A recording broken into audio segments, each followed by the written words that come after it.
ముంబాయి మహానగరంలో మహాపుణ్యక్షేత్రంగా పేరుగాంచింది ఈ రామమందిరం.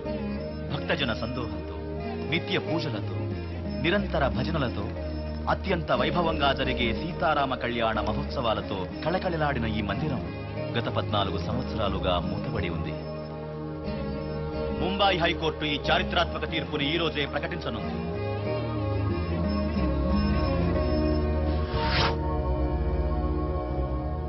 వీరేంద్ర కుమార్, వీరూభాయ్ అని కూడా అంటారు. ముంబై అండర్వరల్డ్ తో సంబంధాలున్న వ్యక్తి.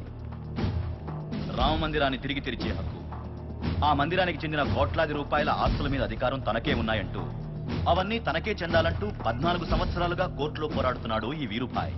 సార్, నేను కోర్టులోనే ఉన్నాను సార్. నేను జడ్జిమెంట్ మొత్తం వినాలి. ఫోన్ కరెక్ట్ గా పెట్టు. Okay sir.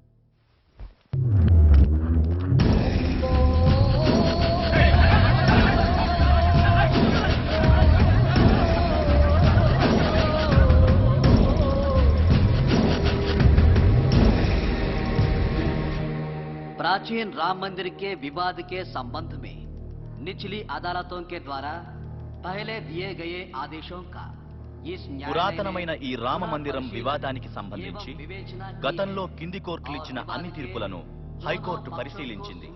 ఇరుపక్షాల వాదనలు విన్న తర్వాత ఆధారాలన్నీ కూలంకషంగా పరిశీలించిన అనంతరం వీరూభాయ్గా పిలువబడే వీరేంద్ర కుమార్ ఆలయ ప్రవేశమునకు అనుమతిస్తూ ఆ ఆలయానికి సంబంధించిన సకల స్థిర చరాస్తుల మీద అతనికి సంపూర్ణ హక్కు కలదని కోర్టు తెలియచేస్తోంది.